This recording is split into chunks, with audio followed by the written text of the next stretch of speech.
Ayan, let's go. Ayan, parang feeling ko ito yun. Ito yung lagi kong binibili dyan. Boba chocolate. Hala, walang 849. Saan yun? Ayan, so dito tayo nababa. Guys, hindi naman siguro ito mapuputol. Mukhang matibay naman. Guys, nandito na ngayon tayo sa Wulay Old Street. Hello guys! I'm back again with another video. At ngayon, we're down to our last episode dito sa Taiwan. At syempre, sa mga previous vlogs ko, napakadami ko na napuntahan. Pero hindi ko pa napupuntahan yung isa sa mga underrated spots dito, which is ang Wulay District or Wulay area. At ngayon, pupuntahan natin yon and ituturo ko sa inyo kung paano magpunta doon. So if ever, konting fun fact about Wulay. Wulay is an area na kung saan napakabundok niya.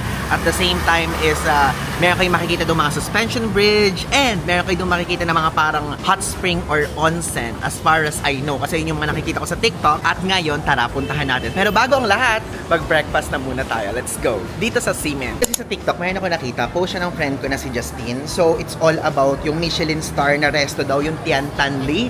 Ayan si Justine, if ever, kung gusto niyo makita. At ngayon, puntahan natin dahil dito lang yung sa Seamen area. And actually, parang rice siya na merong egg, na merong meat. Let's go. And so, sundan lang natin yung Google Maps. I-type nyo lang dyan, Tian Tan Li Delicacies. Kaya palang itsura ng Seamending area ng ganitong oras. It's around 12 noon sakto. Okay? So, fortunately, bukas na po ang mga Uniqlo here. Tapos bukas na yung mga ibang establishments dahil sarado yan ng mga nakakaraang araw dahil sa bagyo. And ngayon na lang ulit ako magagawin dito sa area na to, which is yung area na kung saan napakadami mga nagpa-perform kapag gabi. Dito makikita nyo may Watsons. Tapos ayan yung area na kung saan dati dito yung Hotstar pero ngayon wala na sila. Bakit kaya tinanggal yung Hotstar dito, no? If ever guys, yung Hotstar, ito yung brand na yun. Kung gusto niyo lang makita. Ayan, malapit na tayo sa Tian Tan Li. Ayan, let's go. Ayan, parang feeling ko ito yun. Ito ba yun? Oo, ito ata. Oo, ito nga. Medyo masikip guys. Okay, so nakaupo na tayo dito ngayon. And actually, medyo crowded siya. Na meron namang mga upuan na mauupuan dito. At alam nyo, ito, Michelin star restaurant daw to. And actually, meron kaming language barrier ng mismong vendor dun sa harapan. So, hindi ko na ilagay kung magkano. I mean, hindi ko talaga naisip o nalaman kung magkano talaga yung in-order ko. Pero nagbigay ako ng 100 NTD. So, yung real price ilalagay ko dito sa screen. Ayan. So, ang pangalan ng in-order ko is Lo Rufan. Lo Rufan as far as I know. And, ano siya guys? Taiwanese braised pork rice bowl. So, ito siya. Yung kinakain ng friend ko. Ayan, as you can see. Ayan. So, nakita ko lang to kila Justine sa mga kasama ko noong nakaraang Taiwan trip ko. Dahil nauna nga sila dito, di ba? Masarap daw to and dito daw sila naa-addict. So, check natin. Isa lang yung in-order ko. Baka mamaya, konti lang yun, ano? Pero okay lang. Pagka if ever na, kung magugutom pa tayo, umorder na lang tayo ng additional ones, di ba? Ayan! Dumating na po ang ating order. So, para pala siyang giniling nandun sa mismong rice bowl. Okay, so tikman na natin. Ayan. Madaming naman palang kanin, so parang worth it na din. Ayan po ang itsura niya, oh. Oh, di ba? Umuusok-usok pa kasi ganun talaga siya ka-init. Nakakatuwa. Ah, yung sabaw umaabot hanggang ilalim. Okay.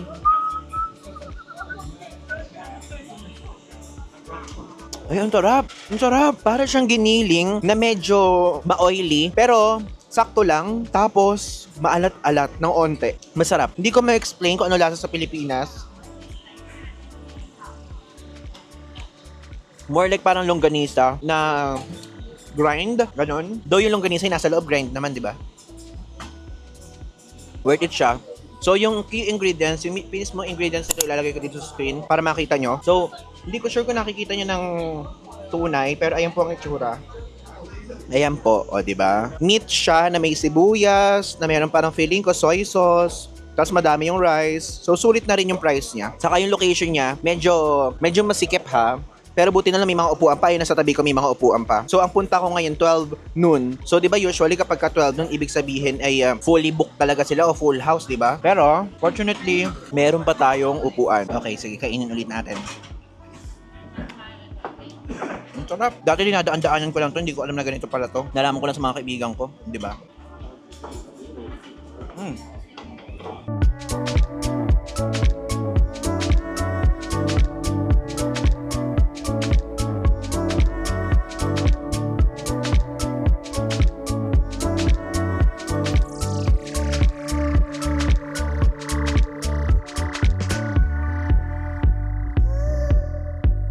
Okay, so tapos na tayong kumain guys. So i-rate ko siya ng 9 out of 10.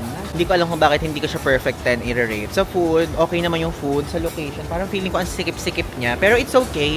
Kasi knowing na parang small business lang naman sila. Pero ang sarap. Worth it yung food dito. And actually, mayroon dito mga binibenta na parang oyster. Before, yun yung nakikita ko dito. Pero meron pa pala sila mas bestseller, which is yung Lorofan. Nabubulo na naman ako. And katabi lang niya itong Mr. Ho Shop. Ayan yung Mr. Ho Shop, guys. Yan yung lagi ko sinasabi sa inyo na bilan nyo na super mura ng mga pasalubong here. And pwede din sila mag-Taiwan tax refund. Oh. Again, kung bibili po kayo ng pasalubong, dito kayo bumili. Diba? Nai-segue pa natin to bago tayo magpunta sa mismong area. At ito yung maganda dyan. Ito yung lagi kong binibili dyan. Boba chocolate. Yan yung the best. Tara na po, magpunta na po tayo sa Siemens Station dahil sasakay tayo sa Green Line going dun sa Sindian Station. Okay? Then from there, sasakay tayo ng bus. Medyo matagal-tagal to at ang pagdating natin dito for sure gabi na. Mga around 6 o'clock na siguro tayo makakarating here. 7 or 8, ganun. Alam niyo, share ko lang sa inyo, nagpunta ako dito sa Cosmed kahapon at bumili po ako ng acne patch. Dapat diba, hindi ako talaga bumibili normally ng acne patch, pero bumili ko ngayon kasi feeling ko talaga yun nanggagalit na lahat ng mga acne ko ngayon. Kaya kailangan ko na silang takpan. Okay guys, so andito na ngayon tayo sa Sindian Station at pinakadulo tong line ng Green Line. At ngayon hanapin na natin yung bus 849 at yun yung bus papunta dun sa Wulay. Let's go. Ito, may mga nakikita akong bus dito. At ngayon, nagagawin lang natin is hahanapin yun here. Check natin kung anong number. Andito yung mga bus number nasa screen.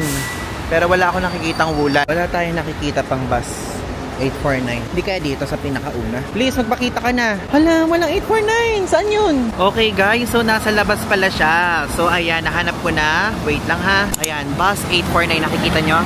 Diyan tayo sasakay. Going to Wulay. So, doon tayo bababa sa mismong, wait, walang English word. So, doon tayo bababa sa area ng Tourism Bridge, okay? And second to the last yun or last stop. Papakita ko na lang sa inyo mamaya, okay? Ayan, makikita nyo dito sa mismong mapa, I mean sa mismong Google Maps is ito.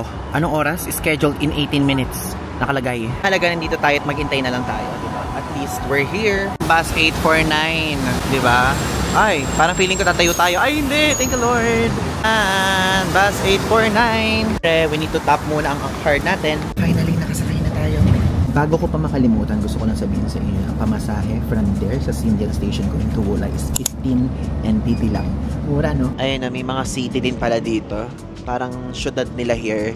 Though, so far, to be honest, wala pa ako nakikitang, may 7-Eleven, sakto. Nasabihin ko sana wala ako nakikitang 7-Eleven, pero may saktong 7-Eleven. Totoo pala yung mga nakikita ko sa social media na very underrated tong lugar na to dahil, ayun na yung suspension bridge ata. Ayan, so dito tayo nababa, guys. So actually, doon sa Google Maps, merong isang stop earlier na doon yung Tourism Bridge. So feeling ko, yung Tourism Bridge o ito? Hindi ko alam please correct me if I'm wrong. Kasi sa Google Maps ko, naglolo ko siya ngayon. So, buti na lang nakapagpa-stop ako dito kasi naglolo ko siya, late siyang umaandar kaya hindi ko tuloy na-figure out. And ngayon, pumunta na muna tayo dito. Pwede kaya dito pumanik, guys? Baka mamaya sarado yan. Mag-isa pa lang naman ako dito. Walang katao-tao. Like literally wala. Even yung mga bus stop, wala akong nakikitang bus stop na merong 849 or something. Pwede kayo pumasok. Check na natin. Itong nakasulat na to, baka mamaya bawal naman dito. Ayan, tinranslate ko. So, okay naman pala. 20 lang daw na tao at a time. Ano naman ibig sabihin ito? Ito. Please do not litter pala. Ang nakalagay pala doon ay yun yung bayad. Okay. Grabe din itong ginagawa natin exploration. Ako lang mag-isay nandito. Wala akong nakikita kahit sinong turista. Oh my God. Di ba nakakatakot? Hindi naman siguro masisira yan, no? Okay. Mukhang okay naman siya. Oh my God, walang katao-tao. Ba't wala namang tao? Tama ba itong ginagawa ko? Lalakad ako dito na mag-isa? Buo naman to, no? Wala namang harang kasi. Ay, no? Oh my God, oh my God, oh my God. Mag-isa lang ako naglalakad sa bridge. Hindi naman siguro ito mapuputol. Mukhang matibay naman. Okay, sige. Whew! With that kind of view, tumingin lang tayo sa diretso. Oh my God, umagalaw. Nanginginig ako. Grabe, kababagyo pa lang naman dito. Is parang ano to, no? Hindi ako makatingin. Nakita nyo? Nakadiretso lang ako. Kasi ayaw akong tumingin pero parang feeling ko, para siyang hot spring. Ay, napapakita ko. I-twist ko yung camera. Pero ako nakadiretso lang ako ng tingin. Oh my God. Oh my God. Kasi parang yung mga parang yung mga tubig sa ibaba, para siyang nag-uusok-usok. Nakatingin lang ako sa gitna. Nakakatakot kasi guys, mag-isa lang ako. Kaya lang kasi, isa to sa itinerary ko. Hindi na nga natin na ituloy yung hainan dahil bumabagyo. So, ito naman yung tinuloy ko. Kung saan pa mabundok. Kung saan pa dapat hindi muna magpunta, di ba? And we're here. Ay, finally. Nandito na tayo sa dulo. Ay, nako. Salamat sa Diyos, hindi ka naputol. Ngayon, sa pagdi-DIY natin na to, saan tayo pupunta, sa taas o sa ibaba? Kasi guys, konti lang nakikita kong vlog about Wulay. So, exploration talaga tong levels. Ayan, so lumalakas yung ulan. Nag-cross lang ako sa bridge for you guys din. And doon pala yung parang old street. So, doon tayo pupunta sa kabila uli. And ito, Jude Temple yan. Ayan. Okay?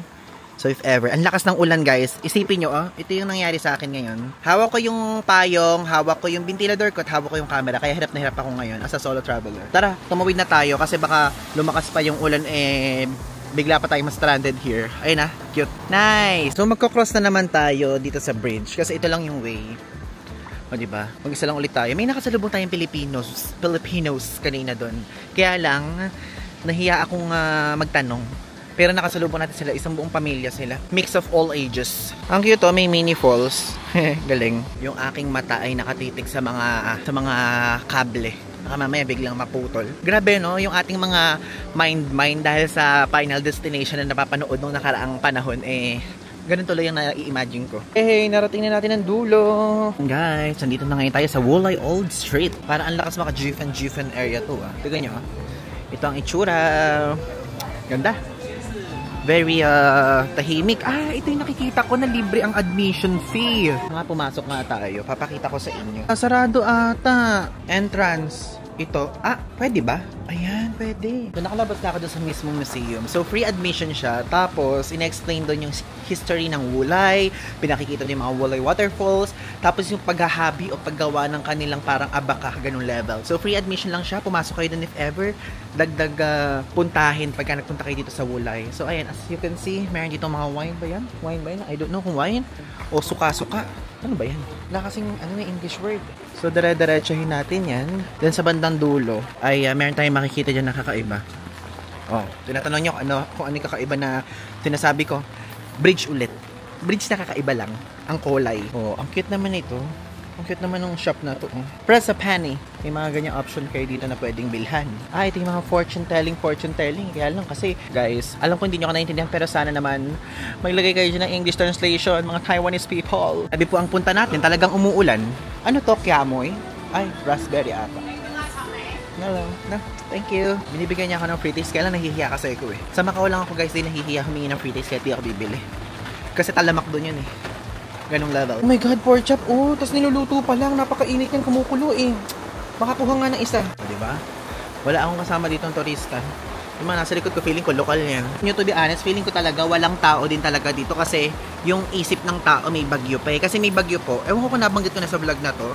May bagyo po kasi dito ngayon. So ako lang po talaga yung nagpupunta ng mabundok na lugar ngayong may bagyong season. God, my favorite, mushroom! Kaya dito yung yung log cart ng Wulay. I-research ko nga kung saan ditong part. Ayan, nakapagtanong tayo kay Kuyang naka-blue.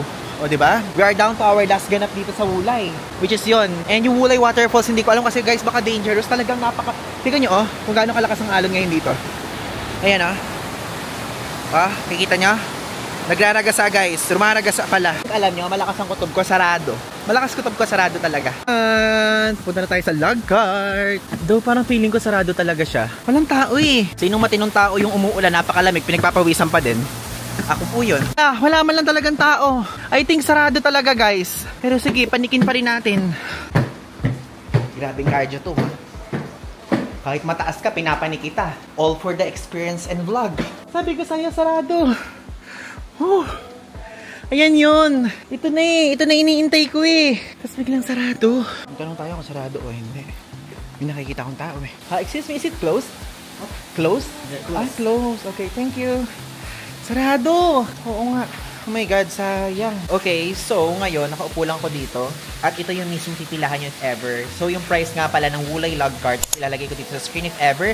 Round tip price na yan. And also, kapag kasi nag-scenic train kayo tulad nito, is meron kayong makikita na Wulay waterfalls. Doon kayo dadalhin sa isang area doon. And yun ang hindi natin mapupuntahan dahil hindi nga po operational ngayon, out of service.